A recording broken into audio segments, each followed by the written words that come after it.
Welcome to Illuminations. I'm Ranae Moran, and I'm here with my co-host Deanne Phillips, joined by two gentlemen, Dr. Bruce Greyson and Dr. Gary Habermas, who are considered to be experts on the subject of near-death experiences, including the scientific and spiritual aspects of the experiences. Dr. Bruce Greyson is the Chester Carlson Professor Emeritus of Psychiatry and Neurobehavioral Sciences at the University of Virginia. He has earned awards for his medical research and was elected a Distinguished Life Fellow of the American Psychiatric Association, the highest honor bestowed by that organization. He has spent more than 45 years scientifically studying near death experiences. Dr. Gary Habermas is the Distinguished Research Professor of Apologetics and Philosophy at Liberty University School of Divinity. He's considered a leading expert on the history of the resurrection of Jesus, and additionally, he has written over 43 books, including Beyond Death, Exploring the Evidence for Immortality. So, Bruce, can you get us started by telling us exactly how you would define a near-death experience? Sure. First, let me say I'm so glad to be with you and Ranae today, and to be with my friend Gary again. Thank you, Bruce. So a near-death experience is essentially a profound subjective experience that many people have on the threshold of death. That is, when they're in a near-death situation or when they're actually pronounced dead. And it typically includes such mystical elements as leaving the physical body, entering some apparently unearthly realm of existence that's confused with light. They often see deceased loved ones and entities that they regard as deities. And they sometimes may go through a life review. Their whole life flashes before them. And at some point, they may make a decision to return to their bodies, or they are sent back against their will. And for me as a psychiatrist, one of the most profound parts of the experience is not the experience itself, but the way it changes people's lives thereafter. Bruce, what do scientists have to say about consciousness and how it works with the brain? Well, that's an interesting question, Ranae, because we've always assumed that the mind is what the brain does, that consciousness comes from the brain. And experiences like near-death experiences, in which thinking and perceiving seem to be more vivid than ever, that occur while the brain is at least seriously impaired, if not completely shut down, call that into question. Gary, you've talked about in the past about how the death of your grandmother had a big influence on your interest in the afterlife. Can you tell us about that? Sure, and I'll I'll follow Bruce in saying hi to my good buddy there, and Ranae and Deanne. Good to be with all of you. Yeah, when I was a child, uh, if Elizabeth Kubler-Ross can be taken on this point, she used to argue that our most profound views of death usually happen between the ages of 8 and 11. And precisely when I was 8 years old, my great grandmother died. She was the closest person in the world to me. When I think of great grandmothers as removed, but she was closer. I had a very close knit family, but she was closer to me than anybody else in the world. And when she died, it was a huge stress on me at the time. And some years after that, I often think it went back to that occasion, which sparked my interest in the near-death experiences in general and the resurrection of Jesus in particular. Bruce, how did you first become interested in near-death experiences?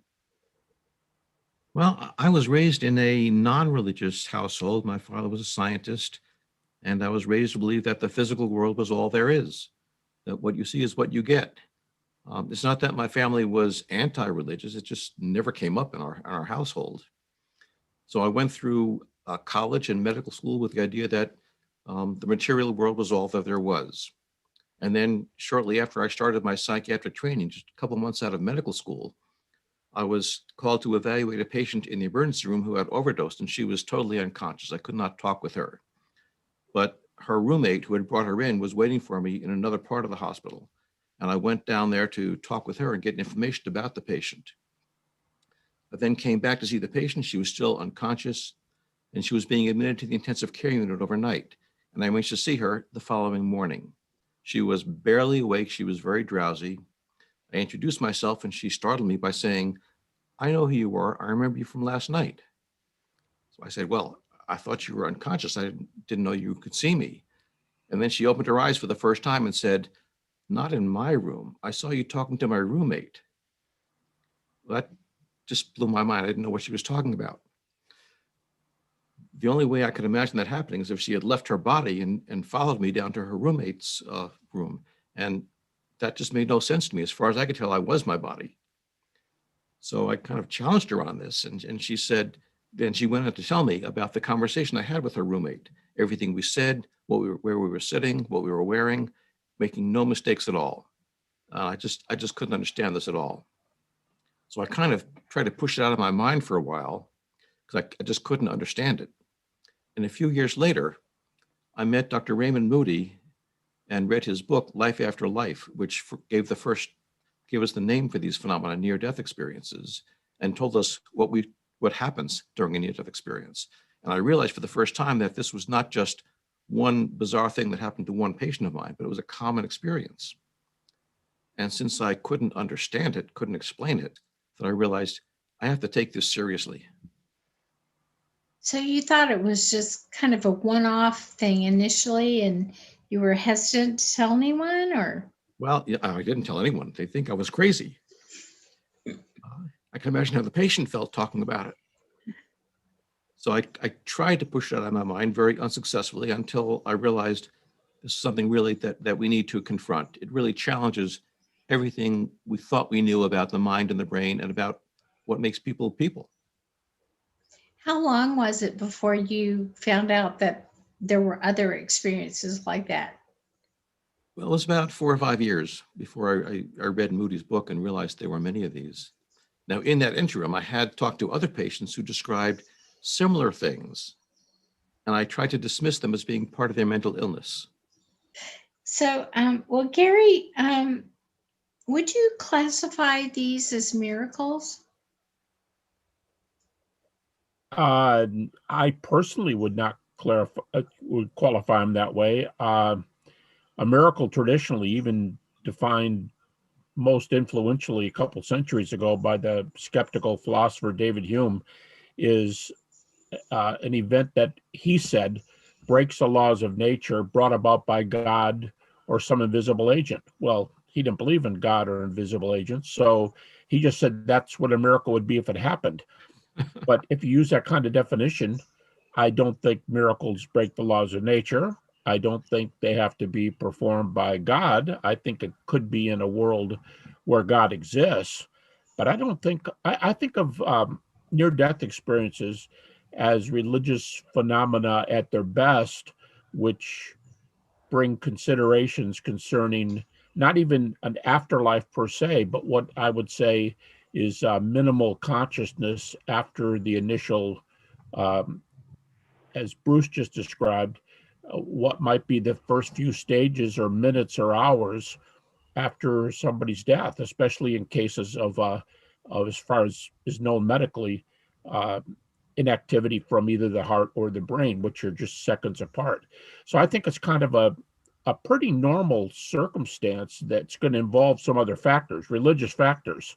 But I don't think it's like God coming down on people or pronouncing one religion true over another religion or that sort of thing. In other words, theologians often differentiate between what can be gathered from the natural order and what can be gathered from specific data. I would put near-death experiences in sort of a natural, broad category of what we might expect about life in general.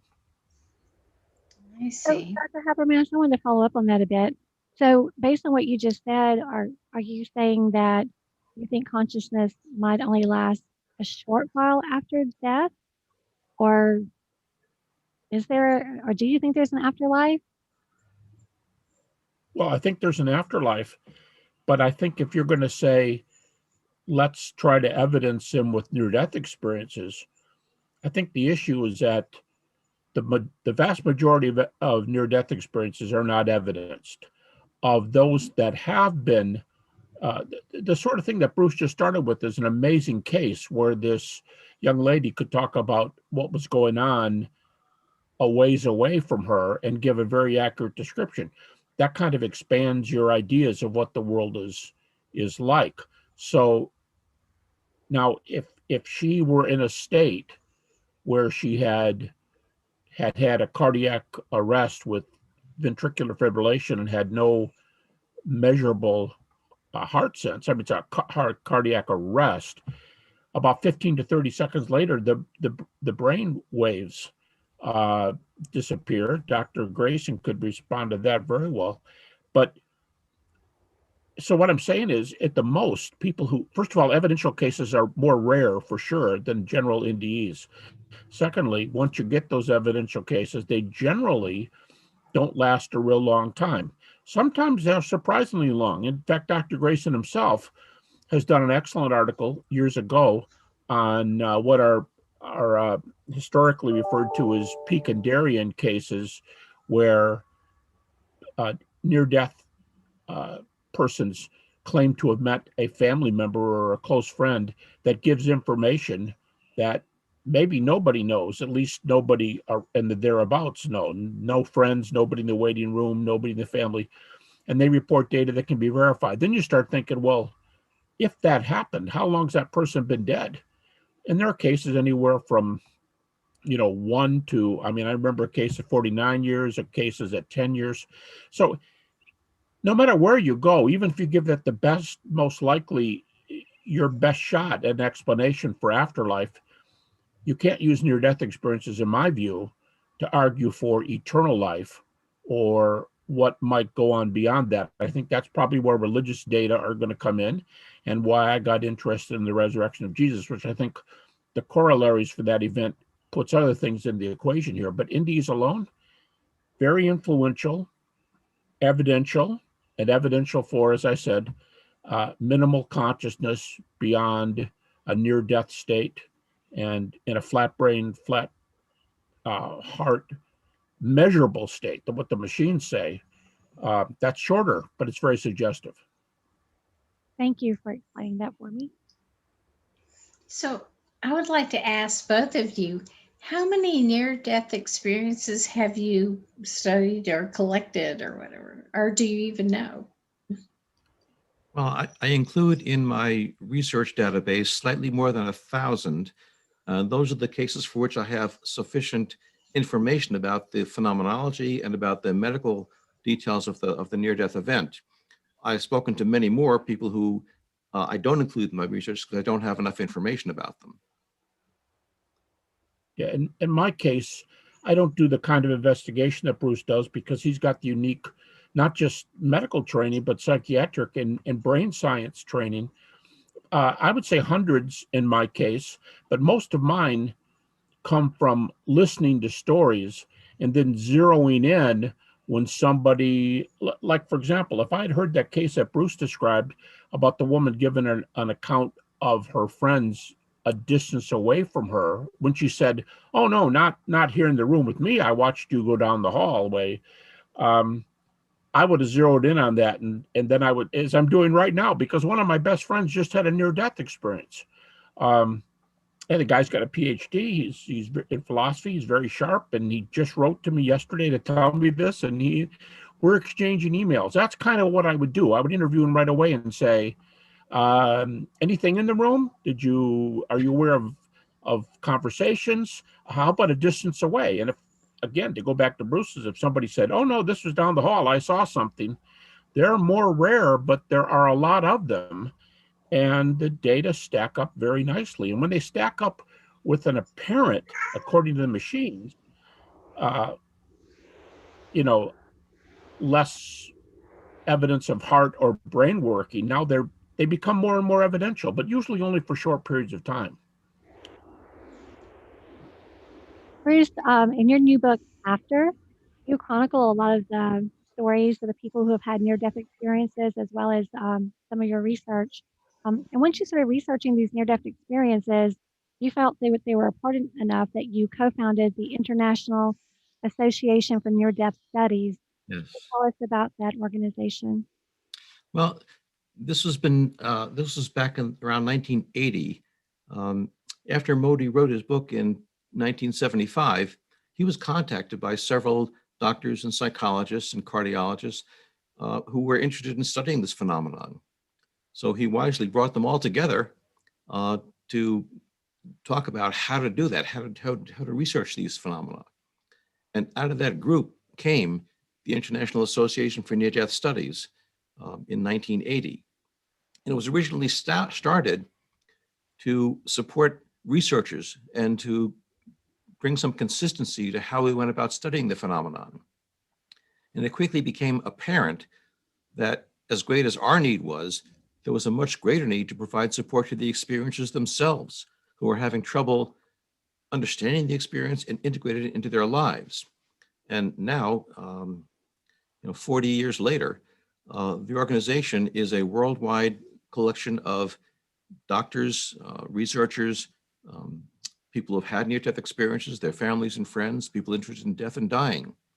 It holds annual conferences. It has a scholarly journal and a quarterly newsletter, and provides all sorts of educational materials for experiencers and for other people. Is it difficult to apply the scientific method to studying NDEs? Well, it's hard because they don't happen in a predictable way. You can't set up an experiment and then have it happen. They happen spontaneously. So for example, when we want to know about what's going on in the brain during an NDE or near-death experience, but you can't slap on electrodes, which take about a half an hour to an hour to put on when someone is in a cardiac arrest and they're being resuscitated. So it's hard to get that type of documentation about near-death experiences. We're also dealing primarily with a subjective experience. So you have to rely on what people tell us. We can't go into their minds and know firsthand what they experienced. So to correct for our personal biases or cultural biases, we have to collect many, many experiences, hundreds and thousands, and look for the patterns that have consistency. Gary, you're a historian extraordinaire. So my understanding is there is a multitude of near-death experiences that are accounts from the ancient Greek and Greek and Roman people. Can you tell us about that? Yeah, there are a number of sources pre-Christian. For example, Plato's Republic, in that famous work by a famous philosopher, he has a story called the myth of and that story is about going out to take care of bodies after a battle. And one of the persons thought to be dead was resuscitated, I assume spontaneously. And when the person came to, they said that they had visited both hell and heaven, or what generally would be described as a hellish experience and a heavenly experience at the same time. So that was written up by Plato, and again, it's called the myth of So he probably thought, yeah, nice story, that kind of thing. But we find them in the ancient Roman world. They're mentioned often. Raymond Moody, in his very first book that Bruce has already referred to, Life After Life, and many other writers have even talked about these cases in the Bible. And, so yeah, they seem to have been known for a long time. And the more we find out about them, the more of these things turn up. So they're very common. And again, whether they're just totally subjective, they are almost extremely influential to the person who had them, no matter what state they're in, no matter whether there's evidence or no evidence. I mean, I remember a philosopher in a major journal saying years ago, he said, well, I don't know how much this is evidence for an afterlife. He said, but I'll tell you one thing. If you were the one who had the experience, you would be justified in claiming that that's what you saw. So for you, at least, it's very, very special. And I think that's largely the case. It's very, very special for the NDEers themselves. So Bruce, that account of that ancient account was pretty different. I mean, is it common for people to visit both heaven and hell? It's not common, but it does happen. Nowadays, when we hear people who have frightening experiences, they often report going to a hellish-like environment and then at some point being rescued and taken to a heavenly environment. So it does happen these days. But there are many other accounts from the ancient world that includes things that are more typical of what we hear today from near-death experiences. So is there kind of a general model for modern day NDEs? There's a model for what people experience, but not how they talk about it. Most people who have a near-death experience start off their account by saying, well, there aren't really words to describe this, or I can't put it into your words. And then we get excited and say, well, tell me about it. So we're sort of forcing them to distort the experience by putting it into words for us. So they use whatever metaphors they have available to them to describe what happened. And those are often religious metaphors or cultural metaphors. So for example, people all over the world will meet a warm, loving being of light that radiates acceptance and sense of well-being. And if you're talking to a Christian here in the US, they're likely to say that was God or that was Christ.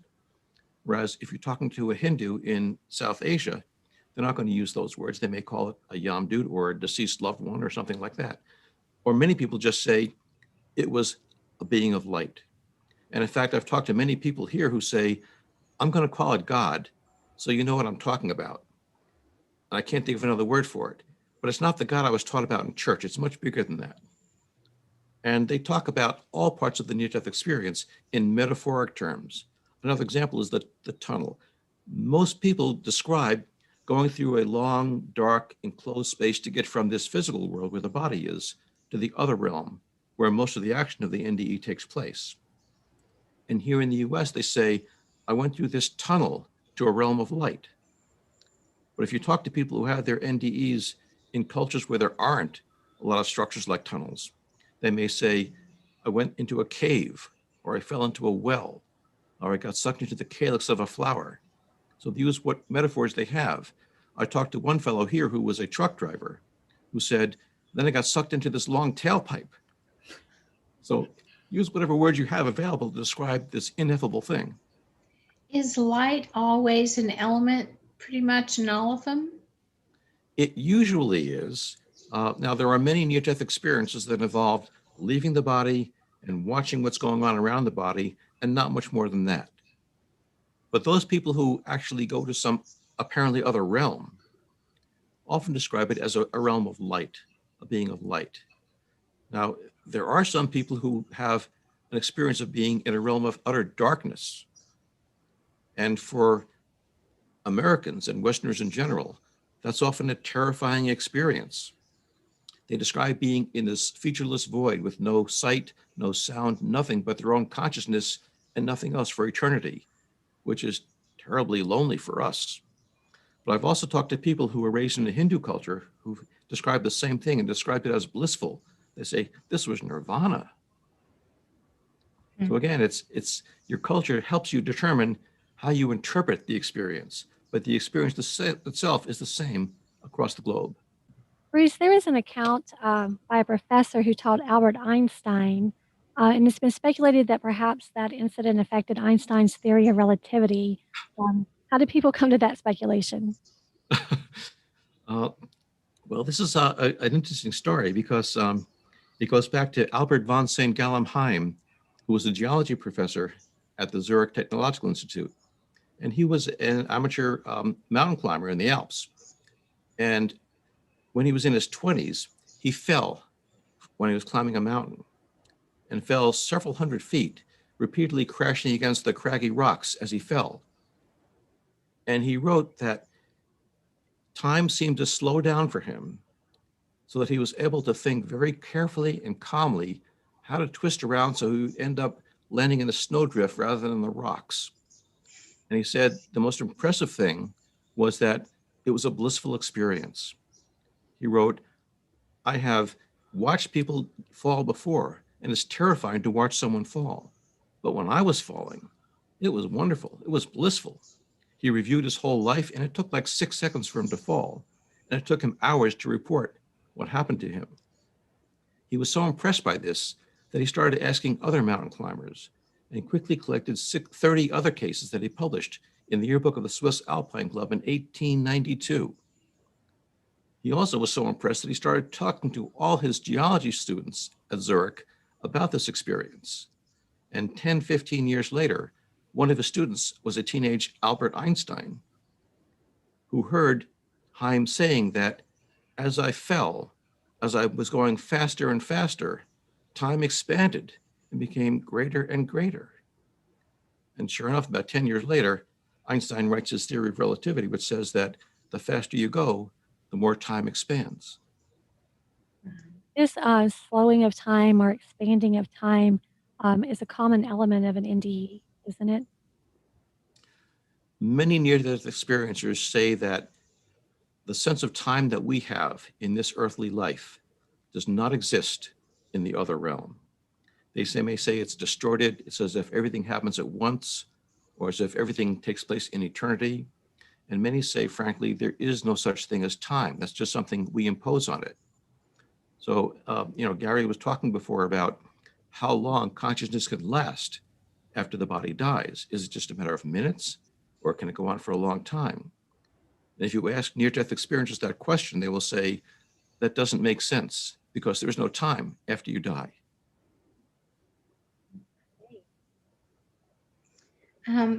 Gary, of the common elements typically found in near-death experiences, which ones point the most to evidence of an afterlife from a spiritual aspect? Well, I would say evidentially there's two broad categories that might be entertained there. One is that now Bruce has very nicely separated the NDE reports that happen in this world and those that happen after a person experiences being snatched away to another realm or traveling. Sometimes they just are there in that realm. Sometimes they have something here. They see something here and then they go there. That's the tunnel. To me, the most evidential ones, virtually all the evidential ones, are descriptions of things that happen in this world.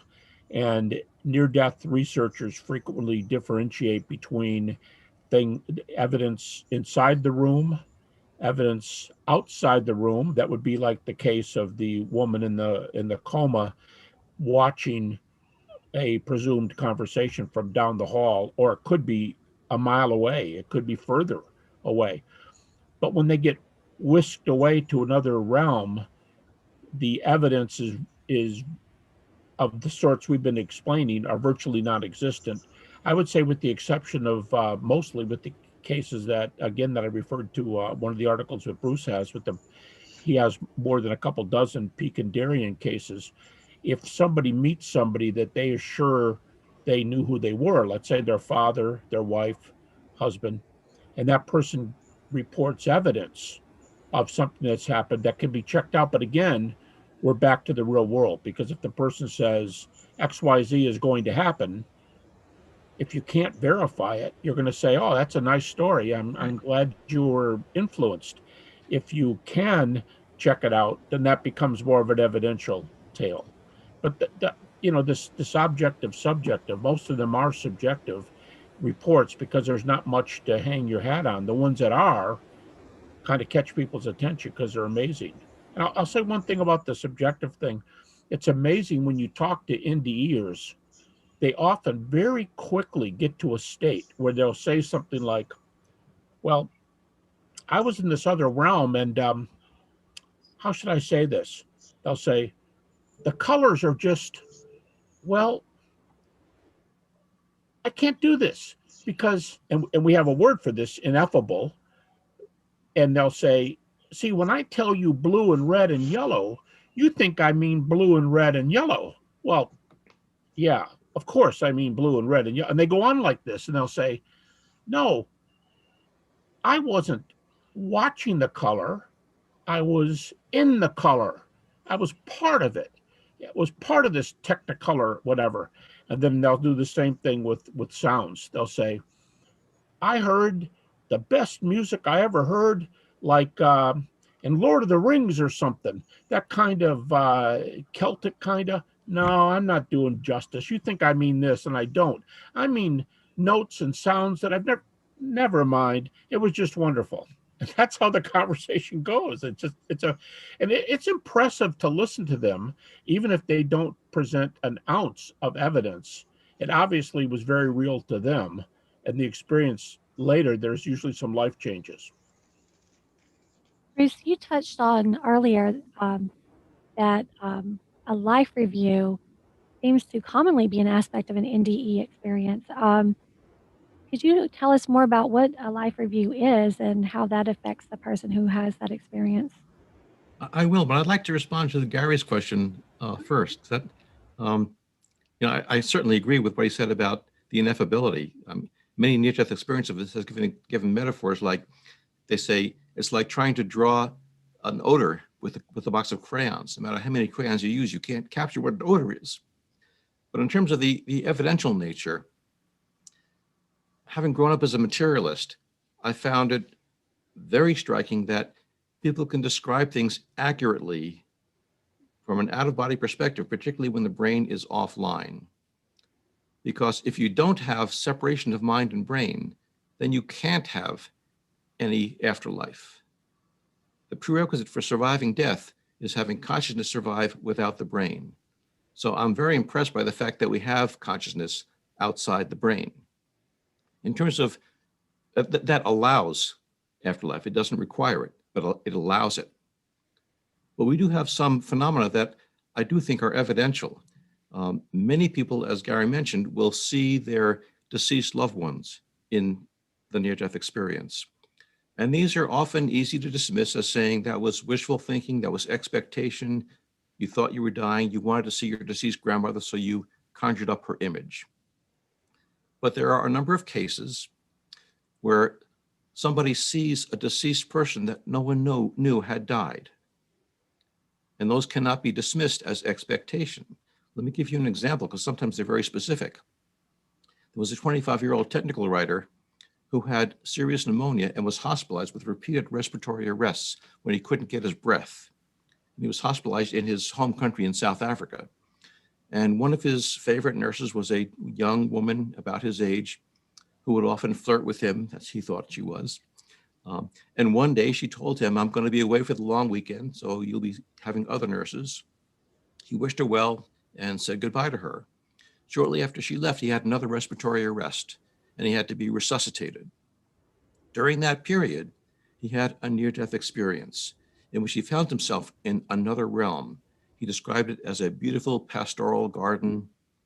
And then, to his great surprise, this favorite nurse of his, Anita, came walking towards him. And startled, he said, Anita, what are you doing here? And she said, this is where I am now. I'm staying here, but you have to go back. And I want you to tell my parents that I love them and I'm sorry I wrecked the red MGB. And then she turned and walked away. He was then resuscitated and found himself back in his body with full memory of this experience. And he told the first nurse he saw, who got very upset and went out of the room crying. He later learned that this favorite nurse of his, Anita, had taken the weekend off because her parents were coming to visit for her 21st birthday. And they surprised her with a red MGB. She got very excited, jumped in the car, took off, sped down a hill, lost control, and smashed into a telephone pole, dying instantly, a few hours before his near-death experience. Now, there's no way he could have known that she had died, let alone how she died. And yet, it was accurate. And that strongly suggests to me that something about Anita had survived her death and was able to communicate with the patient. So he did have a life review, but just a little tiny bit of a life review. Well, let me come back to Ranae's question about the life review, because this happens in about a quarter of all near-death experiences. And people describe seeing their lives pass before them, which often is accompanied by some type of a moral inventory of what they've done right and what they've done wrong. Most of them don't say they were judged by some other entity. They say, I judged myself, and I felt the consequences of everything I did. And some of them will describe experiencing the events in their past lives, not only through their eyes, but through the eyes of the people they were affecting. And a dramatic example is a fellow named Tom Sawyer, that was his real name, who had an experience in his 30s when a truck he was working under came down and crushed his chest. It fell down on him. And he remembered his entire life. And one event stood out for him in particular. When he was a teenager, a hot-headed, hot-rodding teenager, he was driving his truck down the street, and a drunk man ran out in front of his truck and almost hit him. He stopped the truck, rolled down the window, and being a hot-headed teenager, started shouting at the man. And the man, being drunk, reached his hand in the open car window, in the truck window, and slapped Tom across the face. Well, that was not going to sit well with Tom, so he opened the car door, went out, and started beating the man mercilessly and pounded him repeatedly until he was lying there as a bloody mass in the median. Then he got in his truck and drove away. Well, many years later, when he had his near-death experience, he relived that event through his own eyes and through the eyes of the man he had beaten. And he said, I was in that man's body, watching Tom's face get redder and redder, and hearing the anger in his voice, and then feeling each one of the 32 blows in my face and my chest. And I felt my nose getting bloodied, and I felt my teeth going through my lower lip. And he experienced the whole thing from his perspective and from his victim's perspective. And this has been repeated time after time by near-death experiencers about what they call an empathic life review, where they experience the consequences of their behavior on other people. Do they see that as kind of a terrifying experience to feel the other person's emotions and feelings? They usually describe it in more neutral terms, as if this is just a fact of the way it is, that I now appreciate and understand that we're not individuals, we all are interconnected. And what you do to yourself, what you're doing to other people, you're really doing to yourself. And this leads them ultimately to basically the golden rule, that you need to treat other people as you want to be treated yourself. And they say this is for me no longer a goal we should try to achieve. This is for me now a law of how the universe works, that what you do to someone else, you do to yourself. Do Gary, you find, oh, I'm sorry. Gary, if he'd like to address the life reviews from a spiritual perspective. Well, it's difficult. I mean, it's spiritual. What I mean is they take it that way, and that's the way they perceive it. I don't think it fits into any kind of, let's say, theology exam, but I think that's totally irrelevant. I think it doesn't have to. I think very many times from a Christian or another viewpoint, we get in our mind what this sort of thing must be like. And sometimes we get a little too rigid, and we think that the way we think of something is the way it's always and only going to happen. And then don't forget, too, that the experience that the person's reporting, they've got no proof for the life review. You just have to take it as their comment and how it affected them. And it seems very real, and it changed their life. I think it doesn't pay in this subject to come with real strict, obsessive kind of categories that tell us this has to be this or that. We're all different. We have different experiences. And so I tried both sides. I try to listen to the person who has the ineffable experience. They're I remember one or two that were just shockingly life-giving and with no evidence. But then I pay more attention to the evidential cases, because they're the ones I can, quote unquote, hang my hat on, that I could make some kind of theory about. You have to be careful in any kind, but more data is better than no data when you're trying to categorize these things. So life reviews have affected the experiencers profoundly, but did that kind of overflow onto their family members? Do you have any data about that? Well, we do have some data about how near-death experiences affect people who haven't had them. And we find that the family often become profoundly affected by it. We also have data showing that students who learn about near-death experiences become more compassionate and more altruistic. And this has been studied with several different colleges with college students who have courses in near-death experiences. There was one study in a nursing school, and actually one study done in a high school, in which one of the teachers described her near-death experience, and they spent several weeks talking about near-death experiences. And follow-up studies a year later showed that these students were profoundly affected for the entire year. Gary, do you know of any instances where somebody was perhaps an atheist and then after their NDE, they changed their mind? Well, I'm working on an article right now, another article on evidential NDEs, and I don't key on those cases because they don't come with the kind of evidence that I'm looking for. However, yes, just in the last week, I've read a new 2 or 3 of them, and actually, a fellow just sent me one just about 2 days ago, and he said, I was an atheist, he said, and I had this experience, and it couldn't have happened to a worse guy. But he said, I had this, and he said, I'm a changed person. What should I do? What should I look for? What should I, whatever? And of course, a very, very well-known one is by a fellow named Howard Storm, who wrote his book up.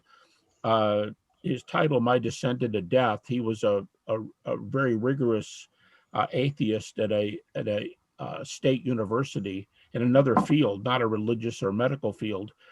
And he and his wife were traveling, and he had a very involved, subjective, but very involved near-death experience that came from a case that brought him very, very close to death. And he's one of several who record being in a state that was just absolutely horrible. I mean, when you think of his case, think of zombies or something, being chased by people who want to tear parts of your body off. I mean, it was that kind of thing.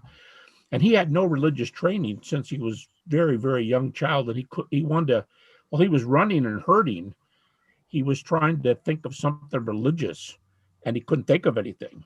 And then finally he shouted out the name Jesus, and he said he looked across this gulf and there was a little tiny light. And all of a sudden the light went right up into his face. And this person who, as Bruce said, people describe according to their own backgrounds oftentimes, cultural and religious backgrounds, but he said it was Jesus, but this fellow didn't have any quote unquote Jesus background. And he ended up asking Jesus a bunch of questions and philosophical kind of questions. And he wrote this all up in a book that's had a lot of influence. But you talk about life changes. He went back to his university and tried to live normally and just was not satisfied. So he ended up going to seminary, getting a seminary degree, and spending the next few decades pastoring a church, and recently retired. He and I did a movie taping. I was going to ask you if that was him.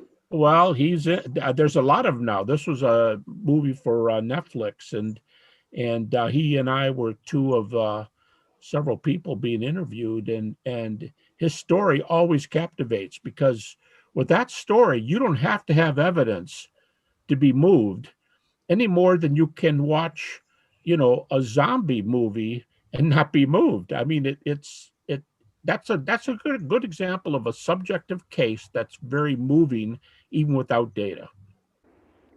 Bruce, going back to the scientific side of things, you developed this scale to scientifically consider all the data from the thousands of people who you've been researching who had near-death experiences. And that scale itself was eventually put to the test, and it held up. So can you tell us about that? Sure. I did this in the early 1980s when there were a number of researchers at different institutions trying to study NDEs. And we wanted to try to make sure they were all studying the same thing. You know, some people who are interested in brain chemistry would look at consciousness. Was it vivid? Was it confused? Other people who are interested in the philosophical or the religious perspective may look at, did they see God, and so forth. And others who are interested in the after effects may say, were they changed afterwards? And they wouldn't all be looking at asking the same questions. So we did a study to try to collect the most common and typical features of a near-death experience, and eventually came up with 16 questions that would outline what is the core near-death experience. And we developed a scale out of this to identify and then quantify the depth of a near-death experience. Now, this is very helpful for comparing experiences across different researchers and deciding what should or shouldn't be included in the research. It's not really helpful in dealing with one individual person who's had an NDE, because a person can have a very low score on this scale and yet be profoundly changed by the experience. So we can't say to them, you didn't have an NDE because you didn't score high on the scale.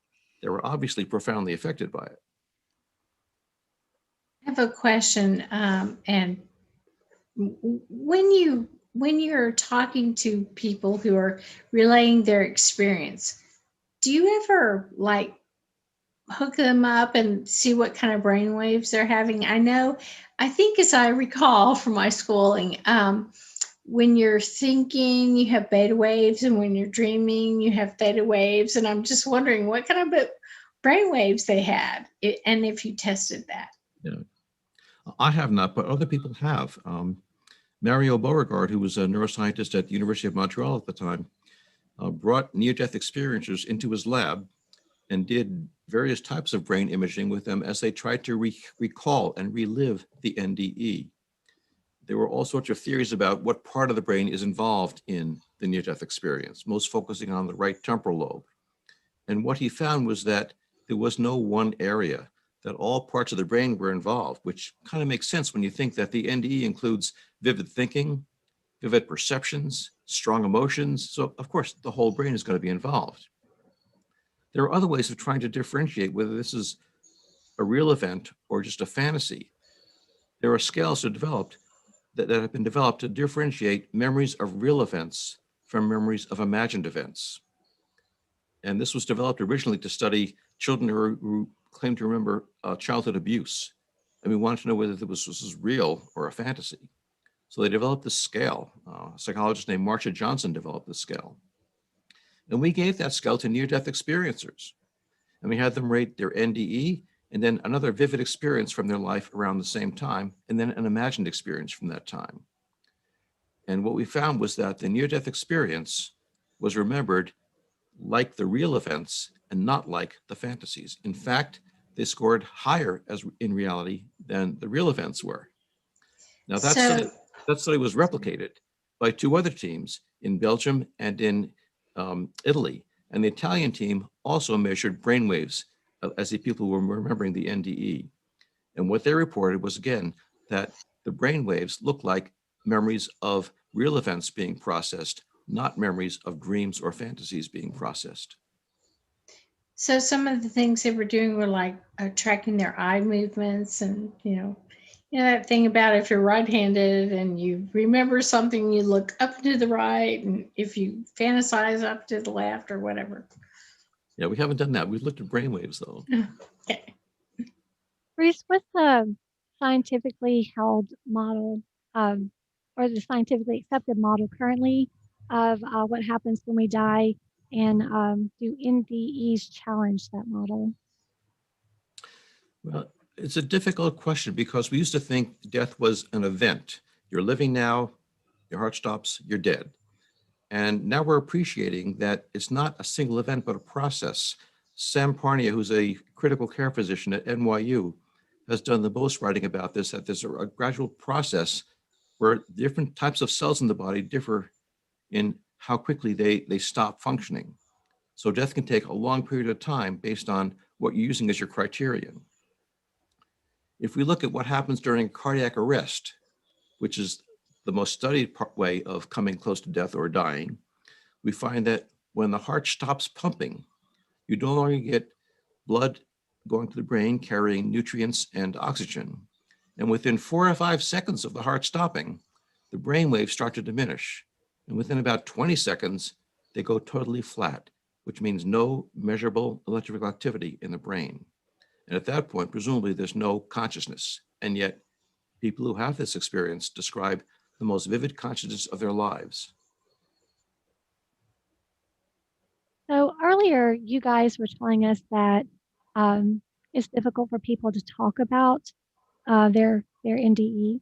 Can both of you expound more on why people have such difficulties in talking about it? What are they afraid of? Well, it was much more of a problem back in the 80s and 90s when fewer people heard about near-death experiences. And many experiences were afraid they would be told, you're crazy, you're just imagining this, it's just the drugs you were given. If you keep talking about this, we'll refer you to a psychiatrist. They were also afraid that people would ridicule them for this, or that people would, on the other hand, put them on a pedestal and think they're supposed to be saints now that they had this spiritual experience. And many experiences just say that it was too personal to share. It's meant for me alone, and I can't really explain it to you. You know, there are some near-death experiencers that I met 30, 40 years ago who told me about what happened to them. And then a couple of years later, they said, well, now that I know I can trust you with information like this, let me tell you what really happened. And then a few years later, they'd say, well, now let me tell you what really happened. And I'm sure I haven't heard the whole story from these people yet. Gary, are there any instances of what you would think might have been a near-death experience in Scripture? Well, people who do this, starting with, like I said, back to Raymond Moody and others, they'll point to things like where Paul says, I know a man. Now he talks like it's somebody else, but then he tells you it's himself. And he said so many years ago when he tells the date, and he said, whether out of the body, he repeats this phrase twice, whether out of the body or in the body, I know not which, and I was caught away to another realm and saw things that it's unlawful for a man to utter. And when New Testament scholars have looked at that, they'll say that the years period that he gives coincides very possibly, that's all they can say, possibly to an event he had where he was stoned and left for dead. His disciples came to bury him and found out that he was alive, but they came to bury him. And so Paul himself seems to have described a near-death experience. You think of the case of Stephen in the New Testament, where he has a pre-death experience where he said he saw a vision of Jesus just as these stones, he was stoned and he died.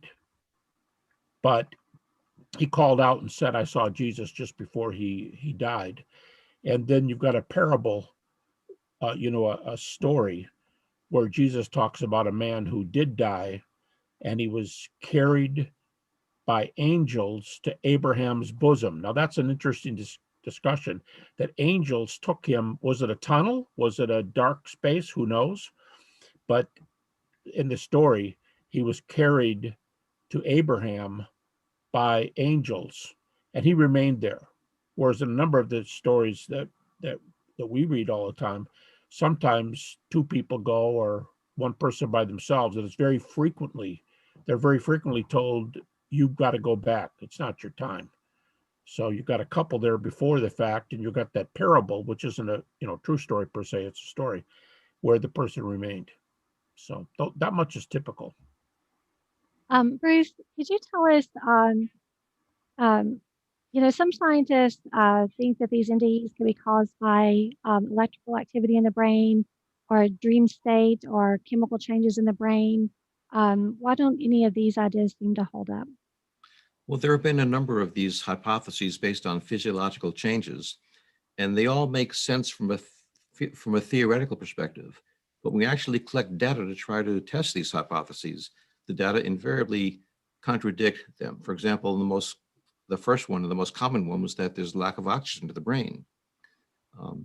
But we've actually tested that in a number of places now. There's studies done here in this country and in the UK, where they've actually measured the blood levels in people when they're in a near-death state. And we found that those who report near-death experiences actually have more oxygen to the brain than people who don't have NDEs. And same way with people given drugs. They said it was drugs given to people as they're in a near-death state. And we find that the more drugs people are given, the less likely they are to report a near-death experience. People have claimed that types of electrical activity in the brain are causing NDEs. And we find, again, that when people have their brains ceasing, when they have flat EEGs, they tend to report very elaborate near-death experiences. And this is also supported by other evidence. For example, we've done in the past decade neuroimaging of people having psychedelic drug trips that have spiritual elements. We used to think that the way these drugs work is by stimulating the brain to hallucinate. But what these studies show consistently is that the more elaborate spiritual experiences taken with these drugs occur with a decrease in the amount of electrical activity in the brain, not an increase. So there seems to be consistent evidence that these models we put forth to try to explain away NDEs just do not hold water. They don't fit the data. I think our listeners would never forgive us if we didn't ask you if each of you could tell us the most astounding account you've heard. Well, I'm going to duck this one because as far as I'm concerned, every account is astounding. And certainly some of them are just mind-blowing. When people report very unexpected things happening around the body that they report accurately, or when they report meeting deceased people who were not known to be dead, those just are very impressive to me. But as a psychiatrist, what I find most interesting are the profound changes in people's lives after an NDE. People don't turn their lives around because of a hallucination or a dream. And yet I've talked to people in their 90s who had the experience when they were teenagers and said, it's like it happened yesterday. I've never been the same. And I've known people who were career military officers who had NDEs and found that they could not continue to shoot. It's just unthinkable to them to kill somebody after this. And they just had to completely turn their lives around. I've talked to cutthroat businessmen who said that after my NDE, competition makes no sense anymore. And they go back to college and train to be a teacher or a healthcare worker. They just can't continue their old lifestyle. And, I'm in the business of trying to help people change their lives. I know how hard it can be. And here you have an experience that takes a fraction of a second or a few seconds, and it totally transforms people's attitudes, beliefs, values, and behavior. And that to me is the most astounding part of the NDE. For me, I know an essay I did a few years ago on evidential NDEs. I divided data into 5 categories. Reports, what they all have in common are corroborated reports. But you have corroboration inside a room, corroboration outside a room, which could be 2 floors away in a waiting room, or it could be 2 miles away in your house, so a distance away. It could be, these are rare to me, but you have NDE cases in blind persons who are blind from birth or almost immediately after birth. And sometimes I'll say the only time they saw anything was during the NDE, and now they go back to being blind. But what they reported during that time was evidential. Another one is there are very few shared NDEs where a healthy person witnesses the same data. In one case, a sister and a brother, and she's sent back, but he's kept because he died in the accident. And she reports a very interesting event from the family that nobody knew at that time. And then the 5th category, I would say, this one that I think Bruce has written so much on, the cases that have been mentioned several times here, where you meet a deceased loved one who sometimes has been dead for years, but they give that kind of evidence, like this South African story where nobody knew the person had just died. And I would answer the question sort of like he did. I would take this track. People ask me that all the time, which is the most convincing case? And I would say, if you want the data, if that's the kind you want, because not everybody wants hard data, but if you want the data, it depends on what kind you want. Because I know skeptics, unbelievers, who think the evidence in the room is the best because, there are people right there and they can get interviews. But another skeptic will say that that's a bunch of baloney. Data from away from the room is the best. And then others might say, no, I like that South African story because that person is demonstrably dead. If that came from the mind of the woman who just died in the car accident, she's not near death. She's dead. It's the near-death person that reports it. So I think it's what's your cup of tea, what you're looking for, because there are hundreds of evidence near-death cases. Now, I outlined 300 of them in this other publication, and I'm doing it again now. And it really is different strokes for different folks. It's what you want. I mean, some of the cases are so strange. One of them, just this isn't a highly evidential one, but it's an interesting one. The medical doctor was talking to the person in the room after the surgery, and the patient was getting a little bit bothered. And the medical doctor said, "I'm sorry, that's not going to work. We tested that." And the patient said, "You did not test it." And he said, "We did test it. The machine is in the room." And the person said, "Go check and tell me what you find." And he went down the hall and came back and very sheepishly said, "You're right. The machine was there and it was unplugged and nobody caught it." So just some of those, that's not extremely evidential, but it's extremely striking. I think it's whatever you want. You can find a case that has data, or if you say, "I'm not interested in data, I just want to," like Howard Storm's story, "I just want this heartwarming story that started out horribly and ended up well," you can find anything. Do you think, since we think the brain and the mind are two different things now, do you think the mind is possibly the soul? Sorry. From a philosophical viewpoint, I wouldn't say anything has to be a soul, but I do think the soul is not the brain, and it's more likely that the brain works through, the mind works through the brain rather than the brain producing the mind. And so I do think that what we call mind, if somebody wants to call it a soul, I'm fine with that. I wouldn't parse my verbs like that. I wouldn't do definitions like that. But if you want to call the immaterial part that seems to go on after a flat brain, flat heart, measurable state, and I always add measurable. I remember a neurologist, surgeon, tell me one time, "It's fine if you use that language, but just say measurable." And so that's what I say, measurable. If you want to go beyond that point, that's fine. And if you want to say, "Well, then in my soul, I was doing this," I'll never stop them or correct them. They're just using their word for the immaterial thing that they think survives, and I'm totally fine with that. Bruce, are you in agreement with Gary's answer? Oh, yes, definitely. I don't care, again, what you call it, but there seems to be evidence that some part of us that thinks and feels and perceives persists after the brain has stopped. And you can call it mind, you can call it soul, you can call it X, I don't care. That's right. That's right. Do you guys think there are any false conclusions drawn from the NDE experiences? I think there's all kinds of false conclusions because many of them have to do with, and we refer to this, they have to do with cultural or religious ideas, which are themselves not grounded, but the person is feeding back through their grid. And you just have to listen and say, "Oh, really? Yeah. Is that true? Wow, that's great." And just listen. I mean, I remember one study, a comparison of Hindus with Western culture, largely Hindu culture versus largely Christian. And in the Hindu reports, females were very rarely reported as the persons that they said they met afterwards. But in the Western case, there were more females reported than males. That's the kind of cultural thing that you would say, "Oh, that's because of the difference between Hindu culture," and I think the other one was British or American.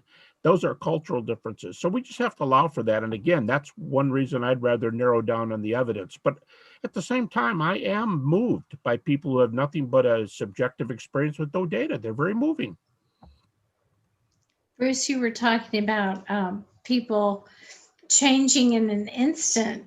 Can you talk a little bit about people who are suicidal And they have an NDE? Sure, sure. One of the most profound after effects of a near-death experience is the loss of a fear of death. And when I first realized that, that kind of scared me as a psychiatrist, because I know that being afraid of dying or afraid of what happens after death stops many people from trying to kill themselves. So I did a study of people who made suicide attempts and compared those who had an NDE as a result of the attempt and those who didn't. And what we found was that those who had an NDE were much less suicidal afterwards than those who didn't have NDEs. And psychologist Kenneth Ring has replicated this in another sample. When I ask near-death experiencers about this, they say that I still have the same problems that made me suicidal before, but now I see them in a different perspective. Now I realized I'm more than just this bag of skin with these particular problems. I'm part of something much greater than myself. And those problems I thought were important were things that I thought you need to escape from are now part of something that has meaning and purpose to it.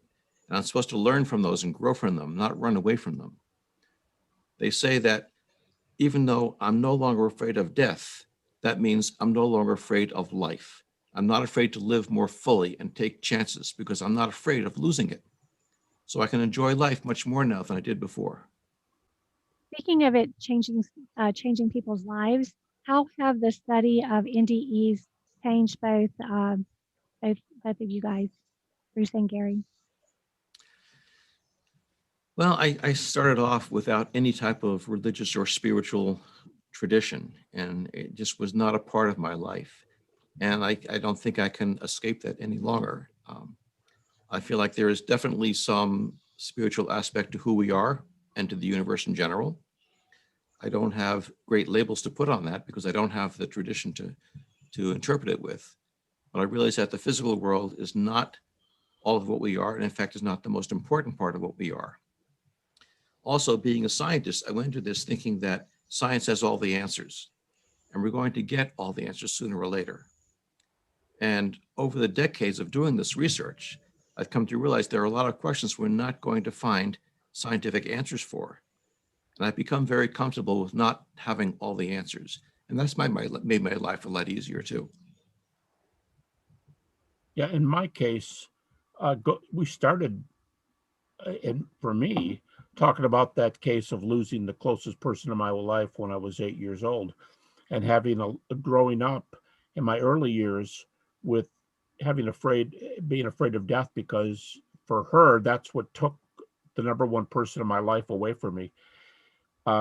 Near-death experiences have done very much what Bruce described earlier with the studies that have been done with either those who've listened to the NDEs or those who've heard the teachers talk in class. Those cases, they've had a very profound effect on me. I think they're very comforting. I think they're very peaceful. I think you're going to have to come up with your own worldview to describe them. I think you're going to have to do some philosophy, some philosophical categories, and hopefully you're going to have some data for what you're going with. But just the experience themselves, they can be very, very helpful. These stories about your question about suicide is very influential. If it can have that kind of effect on people, and people's lives can be changed for the rest of their life. And many of the studies, as Bruce mentioned, I mean, some of them, everybody who participated lost their fear of death. And other times it's just fairly high numbers. That alone is profound, given that is supposedly the worst fear we'll ever face. So these are profound effects. Bruce, your book came out this week. Yes. And so can you tell us where people can get your book after? Well, you can get it any place books are sold. Amazon, Barnes & Noble, Indie Books, any of those sources will have it. On my website, which is www.brucegreyeson.com, includes links to all these sites where you can read about the book, order it, and read more about near-death experiences as well. And Gary, you've written so many books too. Where can people get your books? Well, I also have a website. I do not sell anything. And like Bruce, my website is my name. Only it's G Habermas.